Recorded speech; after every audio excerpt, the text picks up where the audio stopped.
My son was expelled from school until I apologized to the abusive parent. So I calmly went to the office with a man. 24 hours later. Chapter 1. The Expulsion Expanded. The call came just as Laura Bennett was finishing her last client file for the day. Her tiny office smelled of stale coffee and printer ink, the hum of the computer filling the silence. "Mrs. Bennett," the school principal said stiffly over the phone, "you'll need to come down to Greenfield Academy immediately. It's about your son, Evan." Her pen froze mid-sentence. "Is he all right?" "He's not hurt," the principal said after a pause. "But there was an incident." Laura's stomach tightened. "What kind of incident?" "I'd rather explain in person," he replied. "Please come as soon as possible." By the time Laura pulled into the school parking lot, the sky had turned an exhausted gray.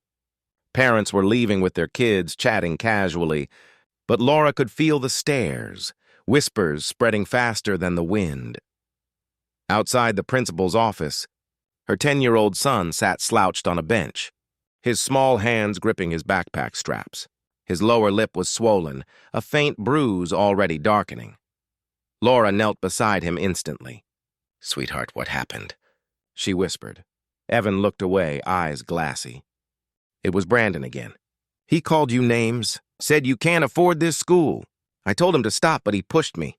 She brushed a lock of hair from his forehead. "And you?" Evan hesitated. "I pushed back." Her heart ached. She'd taught him kindness, patience, but never to be anyone's punching bag. Before she could comfort him, the office door opened. Principal Adams. A tall man with thinning hair and a too-tight tie appeared with the weariness of someone who'd already made up his mind. "Mrs. Bennett, please come in." Inside, the air was thick with the faint scent of polished wood and tension. Sitting across from the principal was a man she recognized instantly. Gregory Hale, father of Evan's tormentor, Brandon. Gregory's presence filled the room like smoke, expensive suit, slicked hair, arrogance radiating from every inch. He gave her a polite, hollow smile. "Ah, Mrs. Bennett, we meet at last." Principal Adams cleared his throat. "Mrs. Bennett, I'm afraid we've had a serious altercation today." Evan struck another student, Mr. Hale's son, Brandon. "Given the school's zero-tolerance policy, the board has decided on expulsion." Laura blinked, momentarily speechless. "Expelled?" "He defended himself. Your teachers have ignored Brandon's bullying for months. You have the reports. I've emailed you every single incident." Gregory leaned back in his chair, crossing one leg over the other. "Boys will be boys, Mrs. Bennett, but violence? That's unacceptable. Perhaps he learned it from home." The insult stung, but Laura stayed still, every muscle in her body tightening. "You have some nerve," Principal Adams cut in quickly. "Mrs. Bennett, please, let's not escalate. There's a way to resolve this." Laura's voice was cold. "And what's that?" Gregory smiled, a slow, smug curve of his lips.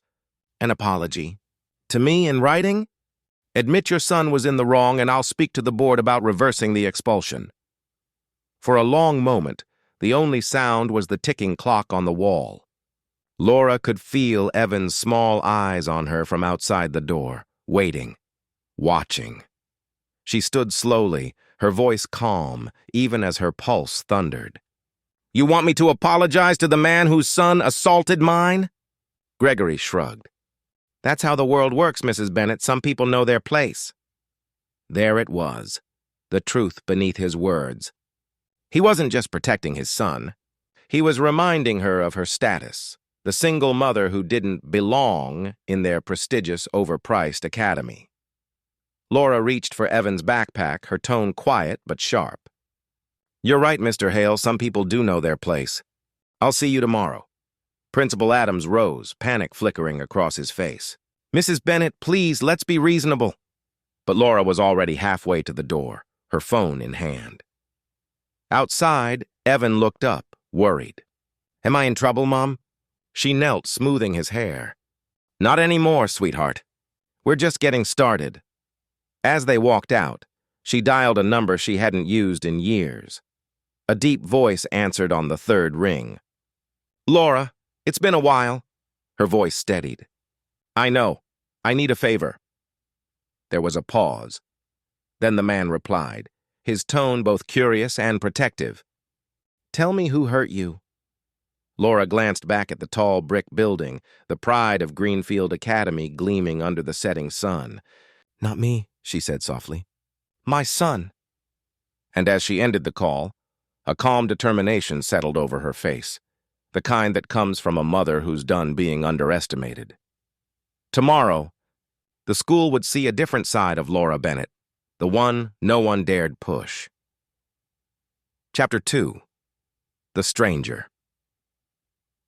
The next morning, the entire school staff seemed unusually tense. A black sedan sat parked in the visitors' lot, its tinted windows reflecting the early sunlight. At exactly 9 o'clock, Laura Bennett walked into the principal's office, not alone. The man beside her was tall, calm, and sharply dressed in a gray suit. He carried a leather briefcase and moved with quiet confidence. Principal Adams stood up immediately. "And you are?" The man handed him a card.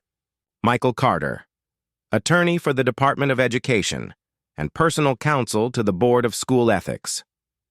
Gregory Hale, already seated, froze mid-smile. "What is this, some kind of stunt?" Michael set his briefcase on the table. "No, Mr. Hale, this is an investigation." He flipped open a folder filled with printed screenshots, security footage stills, and incident reports. "Over the past 6 months," Michael said evenly, "there have been 4 separate complaints filed against your son, Brandon Hale, for bullying and verbal harassment, all dismissed by this school administration." Principal Adams paled. I wasn't aware—" "Oh, you were," Michael interrupted. "Your staff sent emails, which you conveniently archived instead of reporting to the board." Laura said nothing. She simply watched as the color drained from Gregory's face. Michael continued, sliding another paper across the table. "Here's an interesting detail. Greenfield Academy receives 40% of its funding from private donors, including the Hale Foundation. That would be—" "You correct, Mr. Hale?" Gregory's jaw tightened. "This is absurd." Michael's voice didn't rise. "What's absurd is expelling a 10-year-old boy for defending himself while protecting the bully because his father writes the checks." He turned to Principal Adams. "Effective immediately. This case is under review. Until further notice, Evan Bennett's expulsion is suspended, pending investigation of administrative misconduct." Laura finally spoke, her voice soft but firm. "You told me to apologize, Principal Adams, so here's my apology. I'm sorry for assuming fairness still existed here." Gregory stood, furious. "You'll regret this, Bennett." "You don't know who you're dealing with." Michael smiled faintly. "Actually, she does. I'm her brother." The room fell silent. Laura looked at Gregory. "You wanted an apology. Instead, you got accountability." Michael gathered his papers, then turned to the principal. "Expect a formal visit from the board tomorrow morning. I'd recommend cleaning your inbox. We'll need every email." As they walked out, Evan was waiting in the hallway, confused but hopeful. "Mom, what happened?" Laura knelt beside him. "You're going back to school, sweetheart.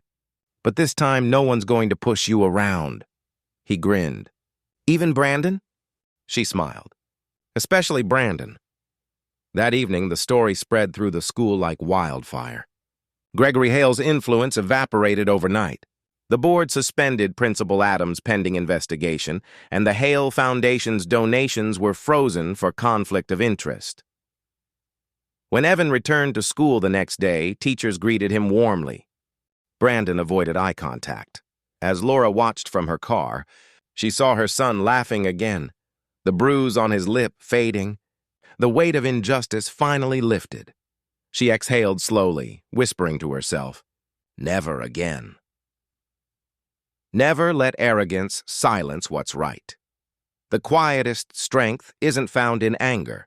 It's found in proof, in patience, and in knowing exactly when to walk into the room with the right person by your side.